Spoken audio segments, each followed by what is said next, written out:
Bismillahirrahmanirrahim. Assalamualaikum warahmatullahi wabarakatuh. Waalaikumsalam. Selamat malam untuk seluruh pendengar setia kami 105 FM. Kembali lagi dari kawasan Jenderal Sudirman. Ya, dari jantung kota Salak kami mengudara untuk jadi teman setia Anda. Baik again bersama Erjin Anda kembali dalam formasi 20:11 waktu Indonesia Barat, tepat tanggal 16 April 2025. Tak terasa sudah di pertengahan bulan April saja ya, udah mau berlalu juga April ini.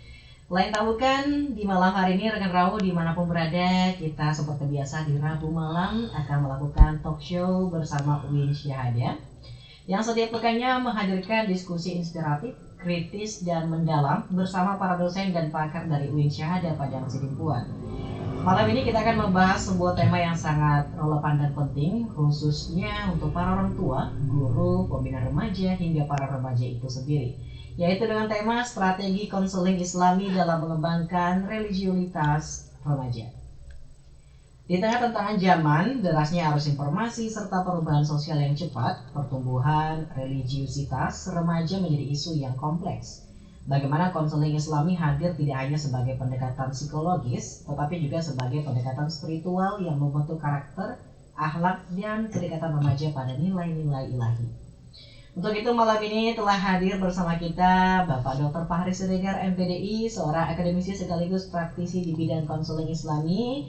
Mari kita sapa dulu. Assalamualaikum Pak, apa kabar malam hari ini? Waalaikumsalam warahmatullahi wabarakatuh. Alhamdulillah sehat. Alhamdulillah sehat ya, Masya Allah sekali. Seluruh pendengar setia kami dimanapun berada, seperti biasanya ingin melakukan pesan interaktif, pertanyaan langsung aja ya. Join di nomor kami di 0822 9999 6105. Bisa menghubungi tentunya dari via chat WhatsApp saja dulu ya untuk talk show hari ini. Dan seperti biasa talk show ini akan menemani ruang dengar Anda hingga formasi 21 waktu Indonesia Barat nanti ya.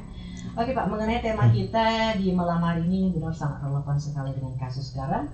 Strategi konseling Islami dalam mengembangkan religiusitas remaja Pak. Kira-kira oke Bapak bisa memberikan sedikit latar belakang ya, sehingga mengapa mengangkat tema ini di malam hari ini. Silakan Pak. Oke, terima kasih saudara Nanda. Ya. Para rekan Rawu yang ada di Kota Padang Sidimpuan, para pendengar yang berbahagia. Oke, kami kebetulan adalah seorang dosen bimbingan konseling Islam gitu ya. Dan beberapa tren terakhir atau konteks, baik kita lihat itu di televisi atau barangkali di media sosial, ya semakin kesini ya semakin kompleks gitu ya. Bagaimana masalah yang dihadapi ataupun tantangan yang dihadapi oleh kita sebagai manusia secara umumnya, dan terkhusus kita soroti ini adalah kepada remaja gitu ya. Karena memang di Uin Syahada Padang Sidimpuan sendiri yang menjadi objek, yang menjadi peserta didik kita, yaitu mereka para mahasiswa yang berusia di remaja gitu ya. Kemudian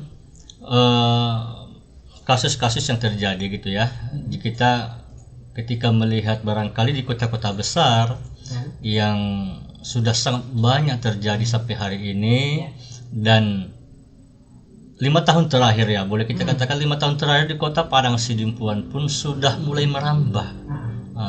Misalnya ini tadi saya searching gitu ya, scroll di media sosial Facebook gitu ya.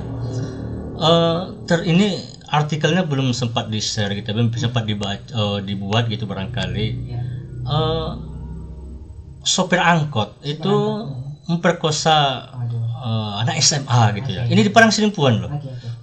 Padahal dulu ini sangat-sangat tabu di kita di Padang Sidimpuan ini gitu kan. Kemudian begal juga, kemudian kebiasaan-kebiasaan buruk sebenarnya disebabkan oleh dari handphone Android gitu ya. Kalau kita barangkali jalan-jalan di sekeliling Kota Padang Sidimpuan gitu ya, itu kalau kita melihat remaja itu padahal hari-hari sekolah gitu ya, nongkrong gitu ya, nongkrong itu entah di kafe, kemudian main game, main HP, dan yang kita sayangkan adalah kalau mereka sampai kecanduan yang namanya game online, Betul sekali. gitu ya, sehingga itu sangat mengganggu aktivitas remaja, kesehatan mentalnya gitu ya, apalagi lah kalau kita berbicara tentang religiusitas, artinya rasa keberagamaan gitu. Ya, betul. Karena ini yang sangat-sangat penting sebagai benteng kokoh pertahanan remaja itu sendiri gitu ya. Selain memang harus ada kolaborasi antara orang tua, sekolah, masyarakat, dan remaja itu sendiri gitu. Ini barangkali sedikit sebagai pembuka gitu ya. Oke, ya. Makanya ini topiknya ini yang diangkat itu barangkali. Oke, betul sekali ya. Terima kasih sebelumnya untuk Pak Fahri Siregar ya, telah memaparkan sedikit latar belakang mengapa isu ini sehingga saat ini mungkin penting atau krusial untuk dibahas. Juga tadi ada sempat kasus juga mengenai hal yang sangat tabu di Kota Padang Selingkuhan dan remaja juga yang mungkin kenakalannya lebih melunjak gitu ya, sehingga memang harus adanya pendekatan konseling secara Islami, Pak. Oke. Kalau kita berbicara tentang pendekatan konseling Islami, tentu ini mungkin kalau kita bisa katakan Pak cukup hal yang baru ya bagi orang awam ya, termasuk saya harusnya Pak. Ya. Ini menjadi ilmu yang sangat baru juga untuk seluruh pendengar seni kami. Jangan lupa ya, mungkin sekalian konseling gratis kali ya. Iya betul ya.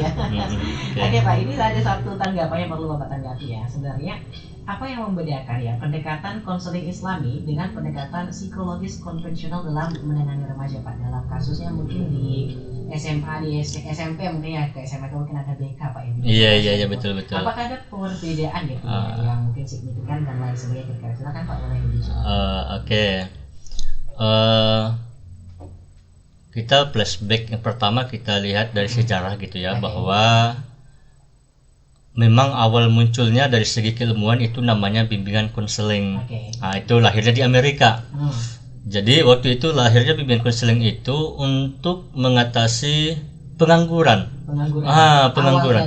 Iya, awalnya seperti itu. Jadi munculnya bimbingan konseling ini adalah untuk sebagai tempat atau biro bagi para pengangguran itu untuk mencari pekerjaan. Itu awalnya. Kemudian beralihlah bimbingan konseling itu ke sekolah-sekolah, ke pendidikan gitu ya. Sedangkan di Indonesia sendiri itu baru masuk itu 1960-an, 60-an. Tapi yang setelah masuk menjadi sebuah kurikulum di dalam pendidikan itu 1975. Kemudian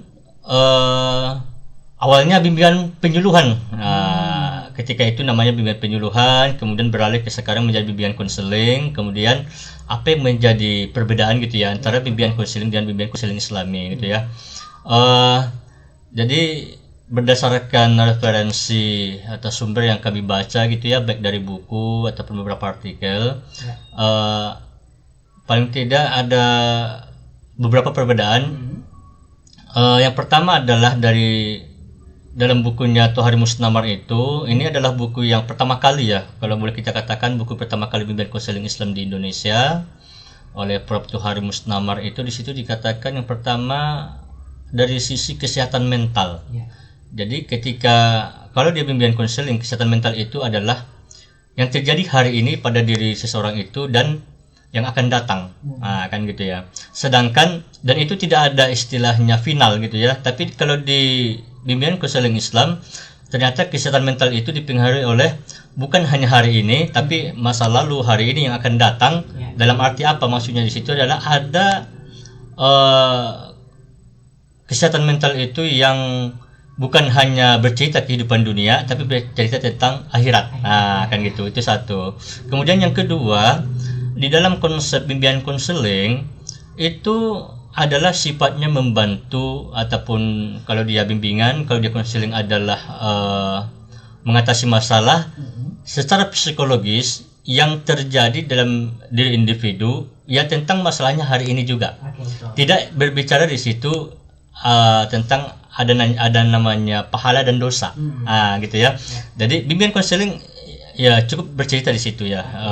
Kemudian sedangkan bimbingan konseling Islam, ketika melakukan sesuatu itu ada namanya istilahnya terkait dengan pahala dan dosa gitu ya. Kemudian yang ketiga, seperti yang kami sebutkan di awal tadi bahwa di dalam bimbingan konseling itu mengatasi masalah hari ini dan akan datang terkait tentang kebutuhan hidupnya di dunia. Sedangkan di dalam bimbingan konseling Islam maka itu akan lebih disempurnakan dengan istilah ada kehidupan akhirat setelah kehidupan di dunia. Artinya ada kematian gitu ya. Ada kematian gitu ya. Apa bekal yang untuk disiapkan untuk kematian. Kemudian yang terakhir adalah bahwa dalam konteks bimbingan konseling itu sumbernya adalah teori.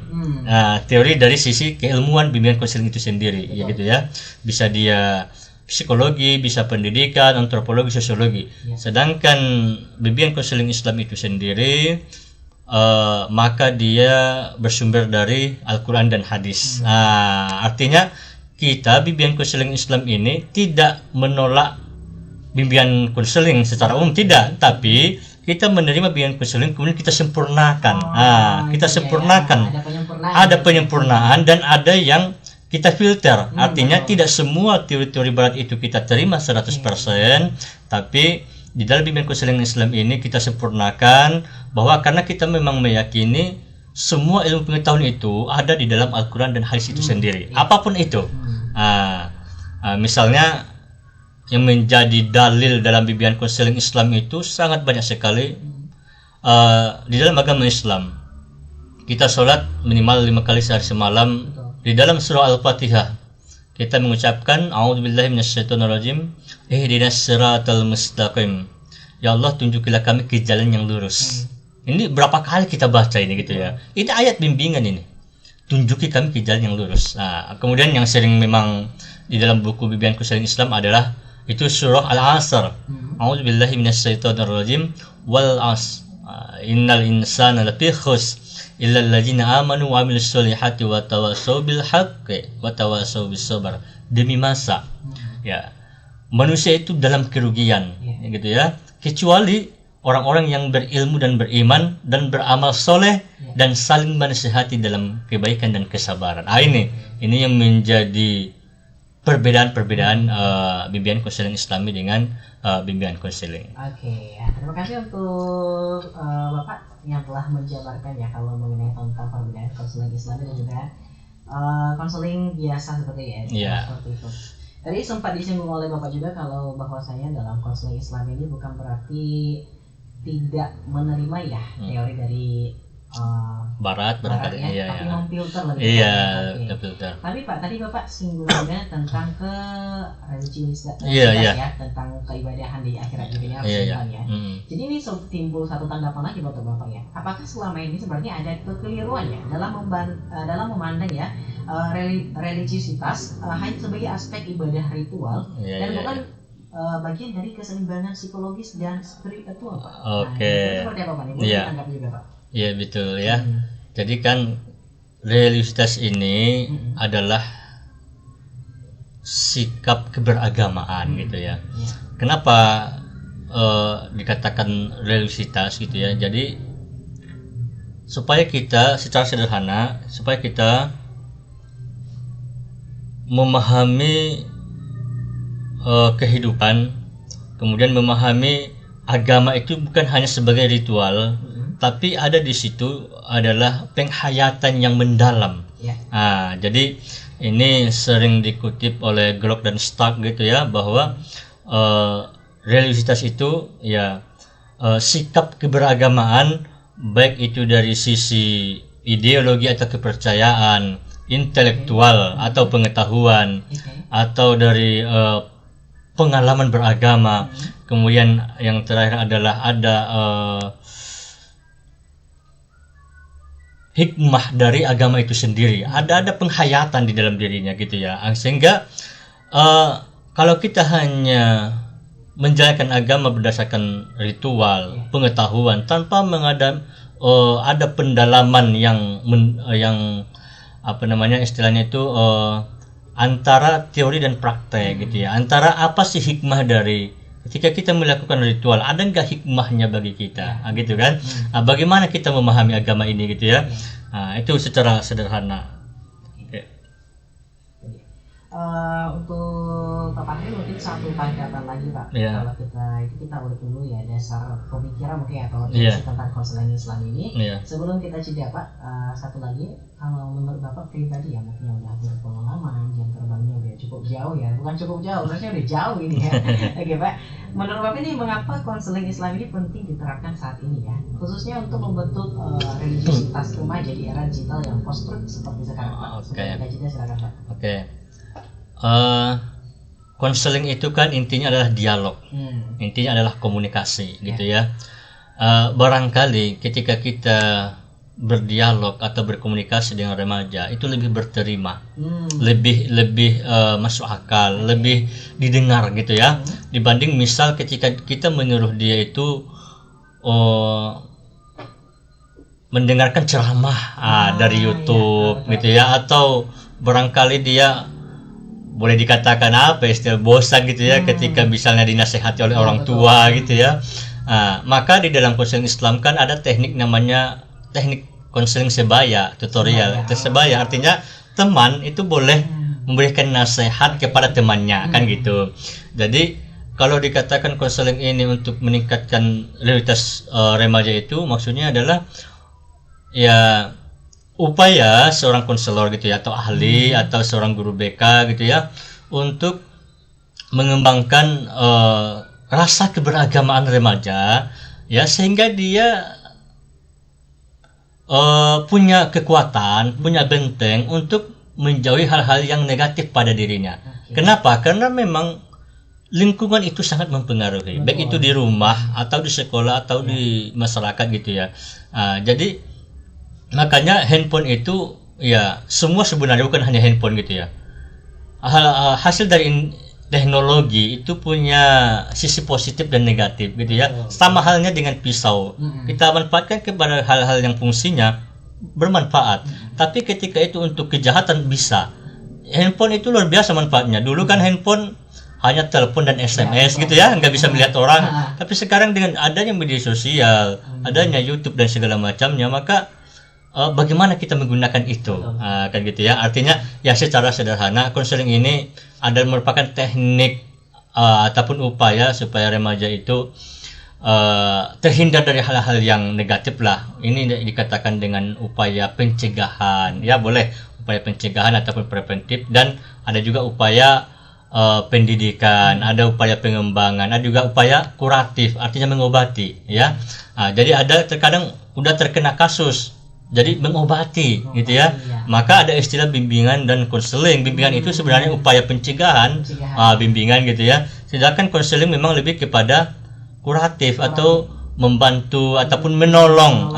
Misal, gitu ya, ada seseorang yang remaja yang dia putus asa dalam hal ibadah, misal malas beribadah, misal.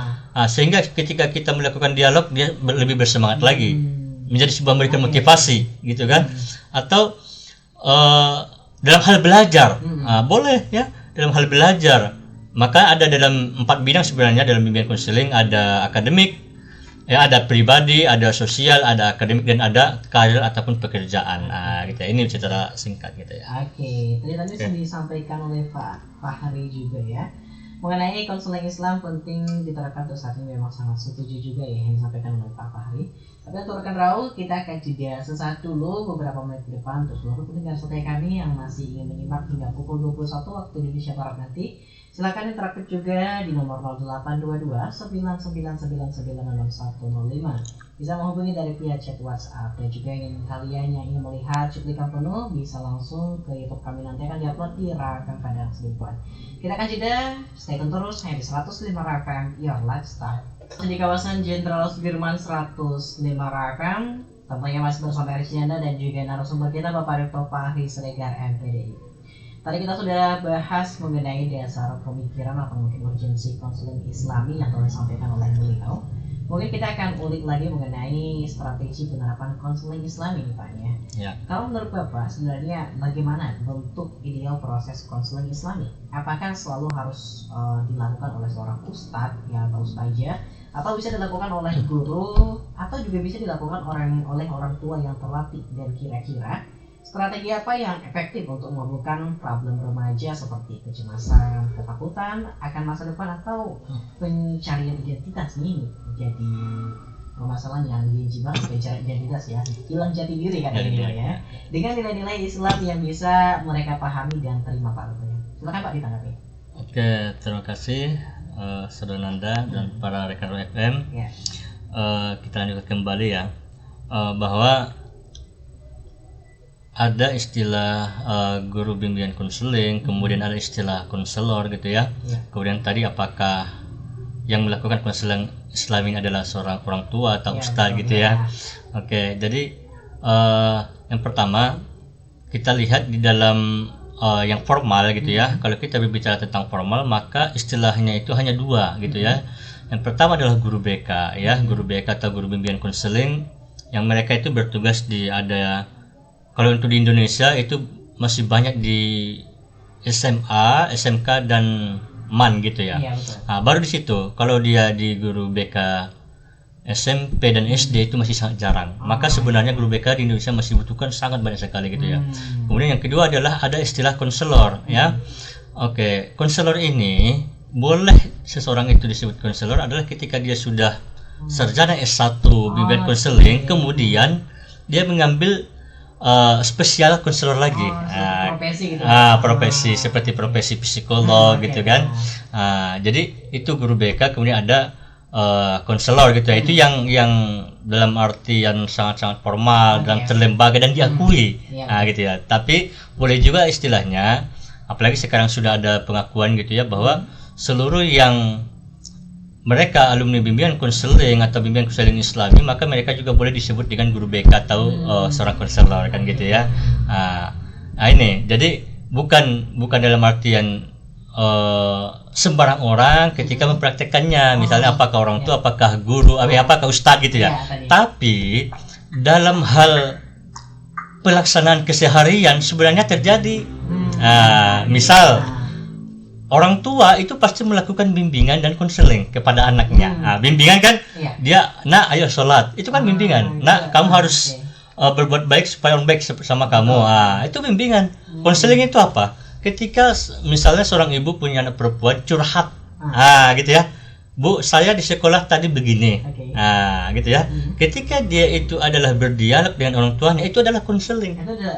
Konseling, berdialog, gitu kan, bercerita, gitu kan, pengalaman, atau barangkali, Mak, tadi saya diajak teman, bagaimana menurut Mama? Misalnya dia membeli tas misalnya, apakah Mama setuju atau tidak? Ini dialog ini komunikasi gitu ya, ini konseling gitu ya. Namun kalau dikatakan dengan konseling Islami kan, segala sesuatu itu kan berdasarkan Al-Quran hadis. Jangan yang didiskusikan itu misalnya hal-hal negatif, gitu ya. Padahal itu dilarang misal gitu ya dalam agama kita, agama Islam. Maka itu yang menjadi fondasi. Nggak boleh nak, misalnya dilarang oleh Al-Quran kita, gitu ya. Kemudian ada di dalam surah As-Sams ya, A'udzubillahi minasyaitonirrajim, fa'alhamaha fujuraha wa taqwaha gitu ya. Di dalam diri manusia itu ada potensi baik dan ada potensi buruk. Ini juga menjadi dasar atau landasan dalam pelaksanaan bimbingan konseling Islam itu sendiri gitu ya. Kemudian strategi ya, bertanya strategi. Ini kita lihat di dalam Al-Quran surah An-Nahl gitu ya. Ayat 125. Coba kita lihat ya. Ini a'udzubillahi minasyaitonirrajim. Ud'u ila sabili rabbika bil hikmati wal mau'izatil hasanati wajadilhum billati hiya ahsan. Inna rabbaka huwa a'lamu biman dhalla an sabili wa huwa a'lamu bil muhtadin. Serulah manusia kepada jalan Tuhanmu dengan hikmah dan pengajaran yang baik, dan berdebatlah dengan mereka dengan cara yang baik. Sesungguhnya Tuhanmu dialah yang lebih mengetahui siapa yang sesat dari jalannya, dan dialah yang lebih mengetahui siapa yang mendapatkan petunjuk. Di dalam ayat ini ada 3 kata kunci gitu ya. Yang pertama adalah hikmah, yang kedua pengajaran yang baik, dan ketiga adalah berdebat dalam arti itu berdialog gitu ya. Ini strategi. Yang pertama katanya hikmah gitu ya. Hikmah itu kan artinya adalah ketika melakukan bimbingan ataupun konseling itu mengharapkan pertolongan dari Allah. Itu hikmah. Kemudian pertolongan dari Allah, kemudian dengan cara yang baik gitu ya, tidak ada menyalahi aturan gitu ya, dan tidak ada di situ unsur paksaan. Kemudian ada di situ juga ada namanya istilahnya asas rahasia, ya itu hikmah gitu ya. Kemudian yang kedua pengajaran yang baik. Di dalam referensi yang kami baca, ternyata pengajaran yang baik ini lebih kepada yang dua hal. Yang pertama adalah tauladan. Misalnya kisah-kisah dalam tauladan ini siapa yang menjadi tauladan kita, misalnya Rasulullah atau guru atau orang tua gitu ya. Dan yang kedua di dalam buku disebutkan bahwa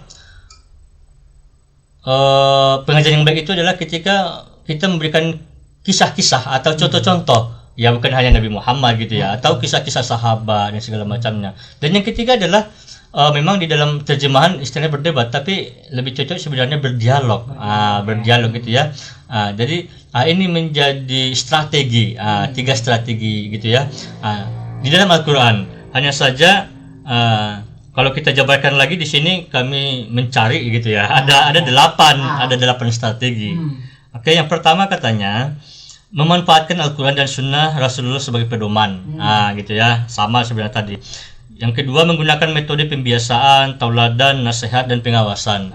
Ini tauladan ini seperti ini ya. Ini ada istilah banyak orang bisa memberi contoh, tapi tidak banyak orang bisa menjadi contoh. Beda loh. Iya, betul. Memberi contoh dan menjadi contoh. Di tauladan. Artinya gini. Ketika kita, ini saya contohkan misalnya ke remaja, baik dia laki-laki atau perempuan, misalnya laki-laki lah. Seorang ayah menyuruh anaknya, nak sholat. Tapi anak ini melihat ayahnya tidak sholat. Apakah itu berhasil? Tidak. Tapi, nak ayo kita sholat bersama-sama.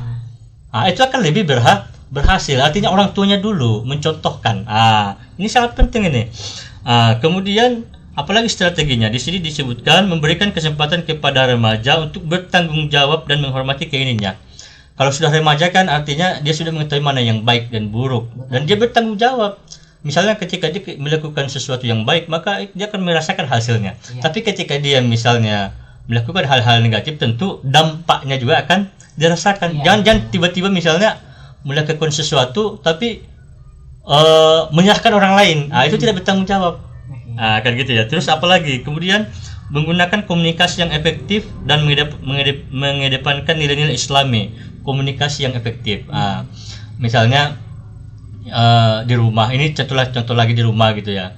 Seorang ayah dan ibu bagaimana komunikasi dengan anak. Mohon maaf gitu ya. Kita di Tabaksel ini ya. Memang suara kita kuat gitu ya. Tapi kan tetap harus dalam bahasa yang baik sebenarnya, walaupun suara kuat gitu ya. Jangan kita ini kan hanya seluruhan gitu ya, keluar bahasa-bahasa hewan gitu kan, itu kan bahaya, nggak boleh ya. Misalnya gini juga, seorang ayah misalnya ketika seorang anak menunjukkan hasil rapot sekolah gitu ya, ada barangkali nilai yang tidak bagus atau tidak baik menurut seorang ayah, kurang memuaskan, tapi lantas seorang ayah atau seorang ibu berkomentar, bahasa kita naotomaho, yang bodoh lah kau gitu kan nggak boleh. Itu hanya menyebabkan mental anak itu semakin down. Harus bahasa yang efektif gitu ya. Sebagai contoh, bukan sebagai untuk kesembuhan kami, tidak. Ini anak ini di bawah itu ya. Jadi saya dan ibunya di rumah itu manggilnya apa? Itu adalah anak soleh. Itu kami panggil. Kenapa? Karena kami berharap anak kami jadi soleh. Karena dua orang tua ke anak itu sangat makbul kan gitu. Jadi ada saudara itu karena seringnya dia dengar gitu kan, kita buat di WA, di Facebook itu, dia bilang gini, anak soleh papa gitu. Kayak gitu ya. Iya. Barangkali ini sebagai strategi menurut kami gitu ya. Strategi, cara, teknik mendidik anak, kan gitu. Harus dengan bahasa yang lemah lembut, baik gitu ya. Jadi kami kalau pas dia buat ulah pun kami anak soleh papa ini gitu kami bilang. Kami nggak bilang itu, oh kenapa kamu nakal, kenapa kamu bingung, enggak. Kami nggak pernah seperti itu. Dan terbiasa sampai hari ini gitu ya. Itu salah satu strategi. Kemudian apalagi melakukan pendekatan Islami dengan konseling seperti home visit. Home visit itu maksudnya adalah kunjungan rumah. Misalnya ini kalau kita bercerita di sekolah, di SMA, terkait remaja gitu ya. kan ketika ada bermasalah betul ada guru BK. Betul. Tapi kalau sudah fatal itu ada panggilan orang tua. Nah, ya. Gitu kan? Atau sebelum itu juga boleh itu guru BK mencari tahu kunjungan rumah namanya, home visit gitu kan. Apa sih masalahnya? Gitu. Itu strategi. Ada konferensi kasus. Konferensi kasus ini maksudnya adalah ada seorang yang disidang, kemudian ada kepala sekolah, koordinator BK, guru BK, wali kelas, orang tua di situ. Ya, kenapa dikonferensi? Supaya menjadi pelajaran bagi yang lain untuk memberikan hukuman. Kan gitu kan. Itu konferensi kasus gitu. Kemudian apalagi ini melakukan pelatihan keterampilan sosial gitu ya. Misalnya program peer mentoring.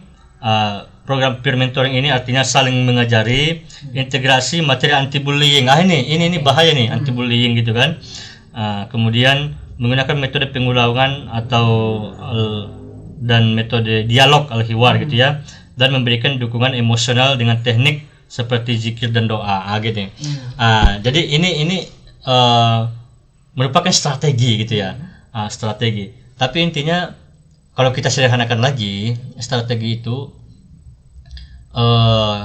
kalau kita lihat dalam bukunya Bimbingan Konseling Islam oleh Anwar Sutoyo gitu ya, Dr. Anwar Sutoyo namanya, ada dua hal yang menjadi sangat menjadi ciri khas lah kita katakan itu.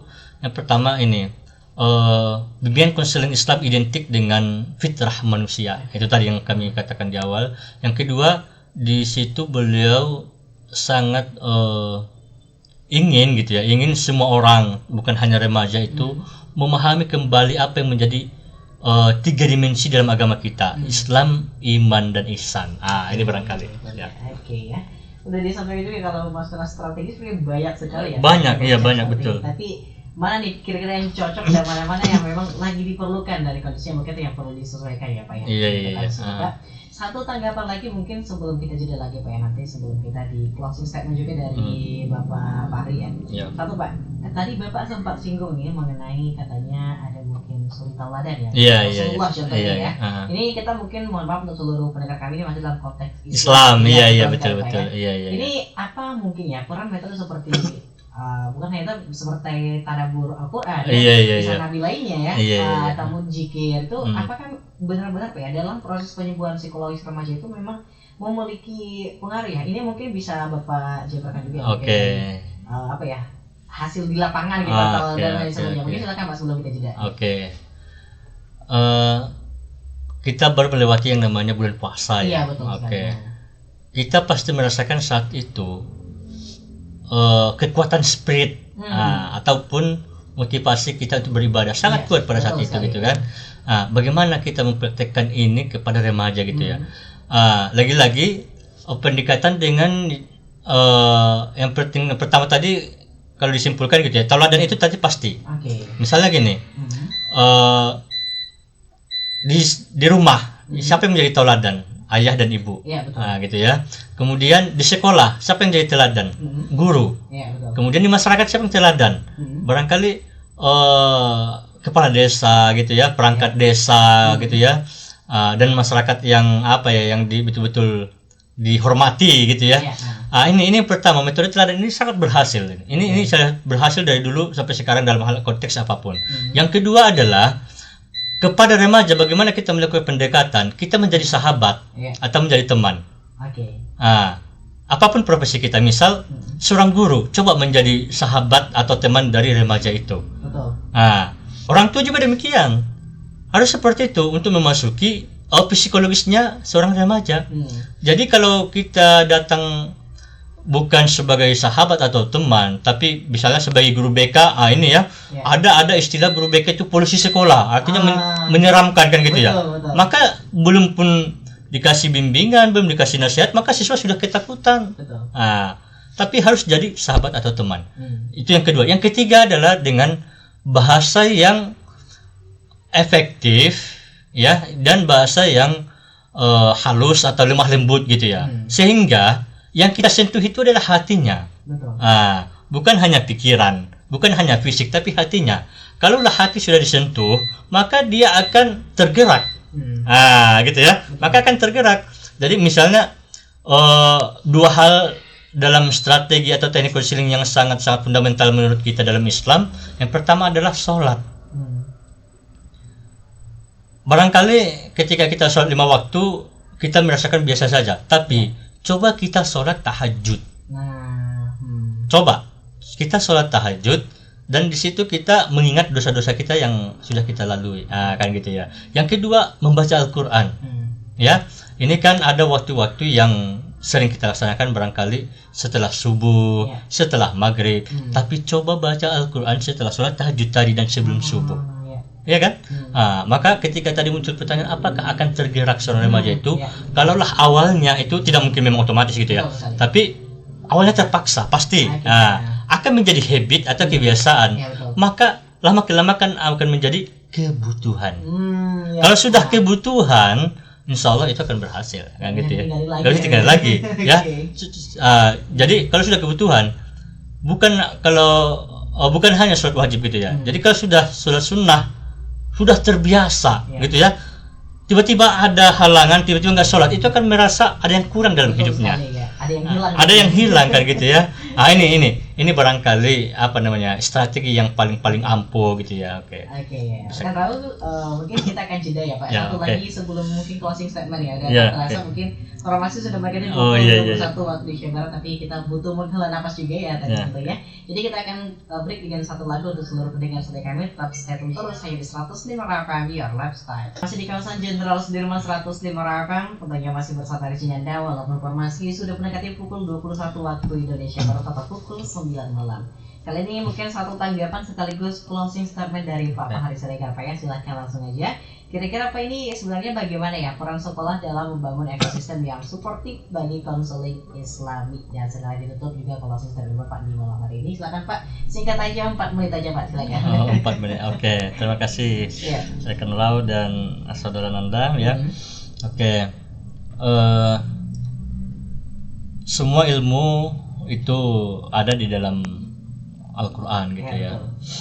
Terutama di dalam Prodi Bimbingan Konseling Islam sendiri di Fakultas Dakwah Unsada Padang Sidempuan. Ini merupakan prodi yang sangat-sangat diinginkan oleh mahasiswa gitu ya, atau mahasiswa baru. Kenapa? Karena Bimbingan Konseling Islam ini sangat menarik karena dia di dalam Bimbingan Konseling Islam ada mata kuliah yang namanya mata kuliah psikologi. Bagaimana memahami seseorang gitu ya, atau seorang individu gitu ya.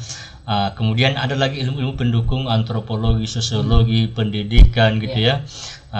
Sehingga di dalam Bimbingan Konseling Islam itu sendiri bisa lebih memahami kontekstual sebenarnya mau kemana manusia itu.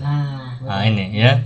Maka kalaulah ini dikatakan istilahnya sebuah kesimpulan gitu ya, maka tujuan dari konseling Islami gitu ya, itu adalah mengembalikan fitrah manusia itu kembali. Ya, ada sebenarnya dua hal tujuan kita hidup. Yang pertama itu di dalam Quran surah Al-Baqarah ayat 30, A'udzubillahi minasyaitonirrajim. Wa iz qala rabbuka lil malaikati inni ja'ilun fil ardi khalifah. Artinya sebagai manusia. Ini sebenarnya yang kedua ini ya. Yang pertama itu di surah Az-Zariyat ayat 56. A'udzubillahi minasyaitonirrajim wa ma khalaqtul jinna wal insa illa liya'budun. Aku tidak menciptakan jin dan manusia selain untuk menyembah kepadaku atau beribadah. Artinya apa? Keberhasilan bimbingan ataupun konseling Islami adalah mengembalikan fitrah peserta didik, mengembalikan seorang remaja itu ke dalam jalannya kembali. Selaras dengan ketentuan dan petunjuk Allah. Selaras dengan ketentuan dan petunjuk Allah itu ya. Ini pengertian konseling Islami oleh Tuari Musnamar gitu ya. Maka hakikatnya manusia itu adalah untuk beribadah. Boleh, maka sebenarnya tetap perlu seimbang ya. Perlu dunia akhirat, perlu bekerja, perlu istirahat kan gitu ya. Jadi keseimbangan itu yang perlu. Makanya doa kita kan Rabbana atina fid dunya hasanah wa fil akhirati hasanah wa qina azabannar. Kebaikan di dunia dan kebaikan akhirat. Oke, itu menyembah kita sebagai hamba gitu. Dan yang kedua adalah yang sudah kami bacakan sebagai khalifah. Khalifah apa artinya adalah pengganti ataupun wali Allah gitu ya, ataupun khalifah Allah di muka bumi. Artinya apa? Kitalah yang mengelola, yang membuat bumi ini baik atau tidak. Maka akhir-akhir ini coba kita lihat di Padang Sidempuan kenapa terjadi banjir. ya kan? Betul, betul. Ternyata itu akibat ulah tangan manusia. Ya, penebangan pohon di mana-mana, gitu kan? Buang sampah di mana-mana. Tersumbat semua. Iya.